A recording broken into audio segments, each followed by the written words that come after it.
Hello everyone, welcome to Lipi's World, welcome to our new vlog. আজকে আমাদের বেড়ানোর চতুর্থ দিন। আজকে আমরা এসেছি গ্যাংটক থেকে ছাঙ্গু আর বাবা মন্দিরের উদ্দেশ্যে। ছাঙ্গু যাওয়ার পথে এই জায়গাটা একটা ভিউ পয়েন্ট, একদম রাস্তার ওপরেই সবাই এসে দাঁড়ায় এই জায়গাটায়। আর এত সুন্দর একটা প্রাকৃতিক দৃশ্য, এত সুন্দর কাঞ্চনজঙ্ঘার ভিউটা সবাই উপভোগ করে।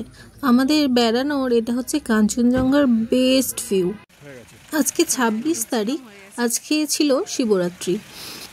আগের দিন আমরা শিবালয় একটা পেয়েছিলাম, তাই মনে মনে ভীষণ আশা ছিল যে যদি শিবরাত্রির দিন একটা শিবালয় পাই তাহলে ভীষণই ভালো হয়।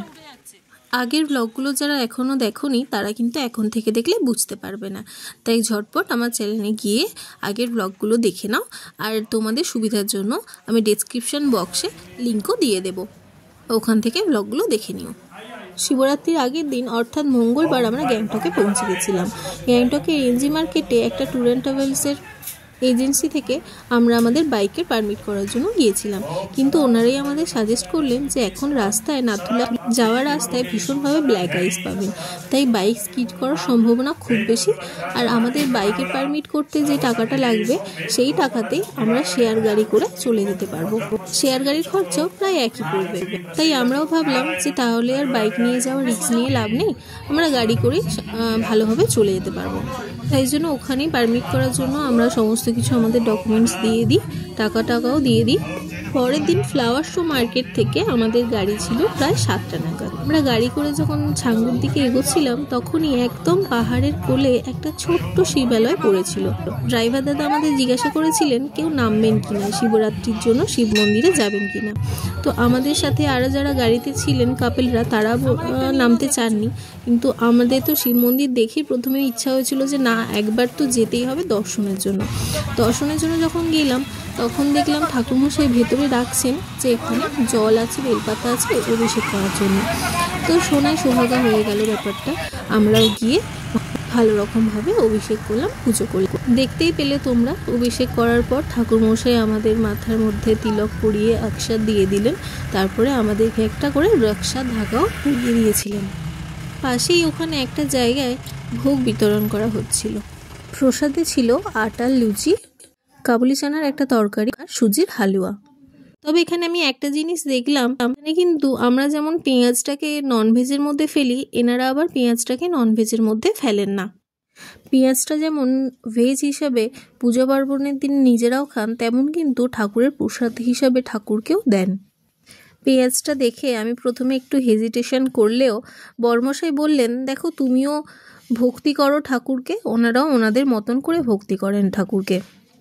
কারোর ভক্তি কম কারোর ভক্তি বেশি এরকম তো না, তাই যা এখন প্রসাদ হিসাবে তুমি পেয়েছো সেটাকেই খাও।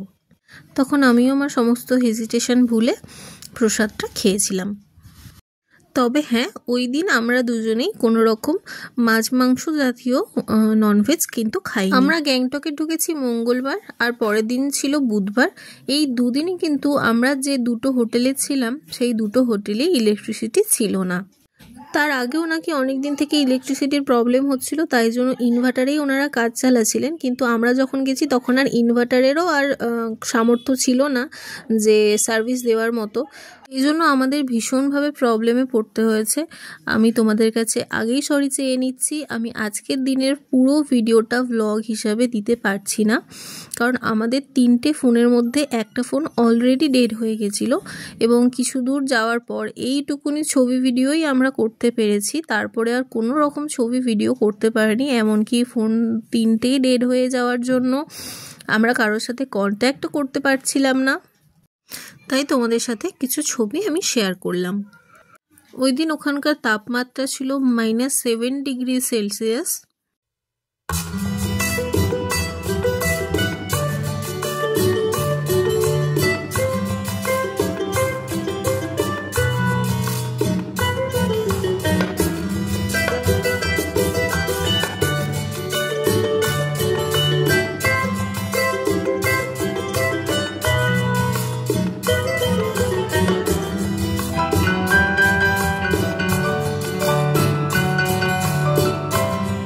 যাওয়ার পথে ব্রেকফাস্ট আর নামার সময় দুপুরবেলার লাঞ্চে আমরা এখানে 15 মাইল বাজার বলে একটা জায়গায় অনেক কটা স্টল ছিল, ওখানেই দাঁড়িয়ে আমরা খাবারটা খেয়েছিলাম।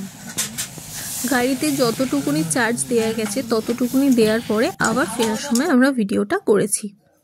ফেরার সময় আমরা নিয়েছিলাম ভেজ ম্যাগি আর সাথে ছিল কফি। আমরা কিছুক্ষণ ঘোরার সময় হঠাৎ করে দেখলাম ওয়েদারটা একদম চেঞ্জ হয়ে গেল, একদম মেঘে পুরো ঢেকে গেল জায়গাটা। একদম দেখো গাড়ি থেকে সামনে রাস্তায় একদম কিচ্ছুই দেখা যাচ্ছিল না। আর আমাদের ড্রাইভার দাদা বললেন যখন আমরা স্টলে কিছু খাওয়ার জন্য ঢুকলাম সবার আগে আমরা যেন একটু ঈষৎ উষ্ণ গরম জল খেয়ে নিই, সেটা নাকি সবার জন্য শরীরের পক্ষে ভালো হবে, তাই জন্য আমরা সেটাই করেছিলাম। ড্রাইভার দাদাই আমাদের বললেন এখানে আর আধ ঘন্টা থেকে 40 মিনিট পরেই নাকি স্নোফল হতে শুরু করবে। আর আমাদের আগে যারা গিয়েছিলেন ট্যুরিস্টরা, তারা যেই ওয়েদার চেঞ্জ হয়ে গেছিল তখন আর রিস্ক নেয়নি, সঙ্গে সঙ্গে গাড়িতে করে বেরিয়ে গেছিলো। কিন্তু আমাদের গাড়িটাই মনে হয় সব থেকে শেষে ছিল। আমাদের কিছুক্ষণ পরে দেখলাম চারদিকে আর কোনো গাড়ি আমরা দেখতে পাচ্ছিলাম না। আর রাস্তাটা দেখো কিচ্ছু দেখা যাচ্ছে না, 2-3 হাত দূরে কি আছে সেটাও ঠিক করে দেখা যাচ্ছে না, এত কুয়াশা হয়ে গেছিল। এখানে আমাকে একটা কথা বলতেই হবে, হয়তো ওখানকার সমস্ত ড্রাইভারদেরই হাত ভীষণভাবে ভালো হয়, ওনারা অভ্যস্ত এবং ওনাদের সমস্ত রাস্তাটাই একদম নখদর্পণে। আমাদের ড্রাইভার দাদার বিহেভিয়ার, কথাবার্তা বা ড্রাইভিং স্কিল ভীষণই ভালো ছিল। উনি পুরোটাই আমাদের কোম্পানি দিয়েছেন, কথা বলেছেন, আমাদের সাথে বকবক করে গেছেন। এমনকি আমরা যখন এই রাস্তায় এরকম কিছু দেখা যাচ্ছে না, প্লাস আমাদের ভয়ও করছিল একটু, তখন উনি বললেন आप लोग एक काम कीजिए, आप लोगों के बीच में अंताक्षरी खेलिए, রাস্তায় पे ध्यान मत दीजिए।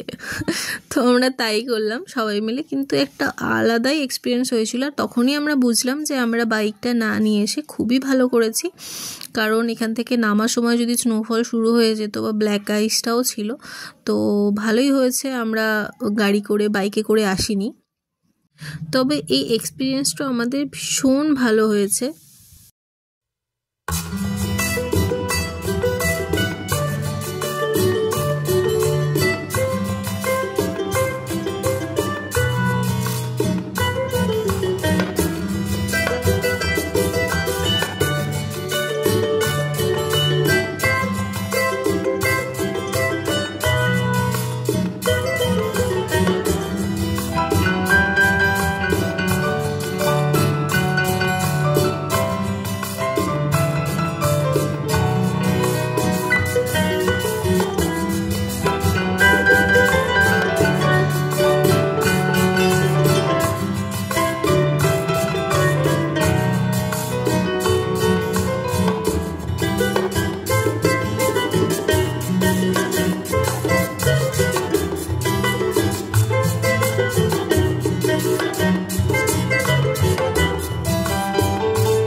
যেখান থেকে আমরা গাড়িতে উঠেছিলাম ফ্লাওয়ার শো মার্কেট, ওখানেই আবার আমাদের ড্রাইভার দাদা নামিয়ে দিয়েছিলেন। ওখান থেকে আমরা গ্যাংটকে আমাদের রুমে চলে এসেছিলাম।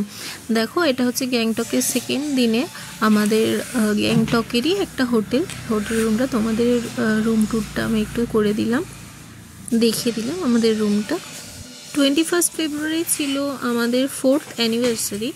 তো আমরা বাড়িতে সেরকমভাবে কিছু করিনি। আমাদের প্রথমে ইচ্ছা ছিল যে ওই সময়টা আমরা হয়তো বাইরেই থাকবো, তাই জন্য বাইরেই হয়তো সেলিব্রেটটা করব। কিন্তু যেহেতু তোমাদেরকে আগের ব্লগেও বলেছি যে আমাদের নর্থ সিকিম যাওয়ার প্ল্যান হয়েছিল, তো সেই প্ল্যানটাই যদি হতো তাহলে আমরা 21 বাইরেই অ্যানিভার্সারিটা সেলিব্রেট করতে পারতাম।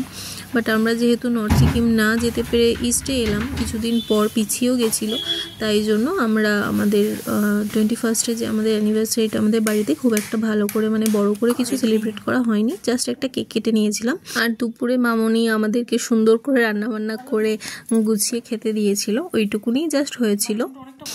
আর ওখানে গ্যাংটকে আমাদের যে হোটেলে ছিলাম ওখানকার লোকেদেরকে আমরা বলেছিলাম যে ঘরটা একটু হালকা করে সাজিয়ে দিতে, বিশাল কিছু করার দরকার নেই, অল্প করে একটু ক্যান্ডেল আর বেলুন দিয়ে সাজিয়ে দিতে। তাই জন্য তোমরা দেখতেই পেলে যে ওনারা হোটেলটা রুমটা বেশ সুন্দর করে সাজিয়ে রেখেছিলেন আমাদের জন্য। কেকের ব্যবস্থাও একটা করা হয়েছিল।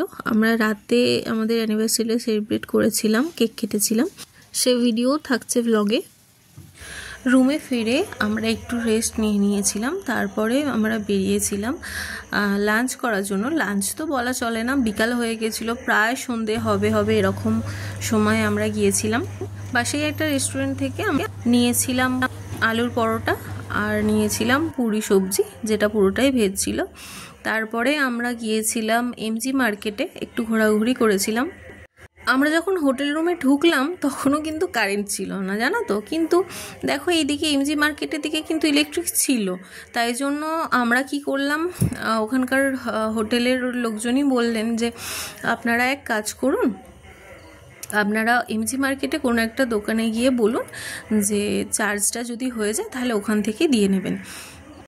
তাই জন্য আমরা লিটারেলি চার্জার, 3টে ফোন, সমস্ত কিছু সাথে করে নিয়ে গিয়েছিলাম। আগের দিন আমরা যেখান থেকে ট্যুর অ্যান্ড ট্রাভেলসের এজেন্সি থেকে আমরা বাবা মন্দির নাথুলা যাওয়ার যে বাসটা করিয়েছিলাম, ওখানেই গিয়ে ওনাকে বললাম যে আপনি একটু কাইন্ডলি আমাদের ফোনটা একটু চার্জ দিয়ে দেবেন, আমরা কারোর সাথে কন্ট্যাক্ট করতে পারছি না। তখন উনি সানন্দেই আমাদের ফোনটা নিলেন, বললেন ওখানকার সত্যি মানুষজন ভীষণই হেল্পফুল হয়।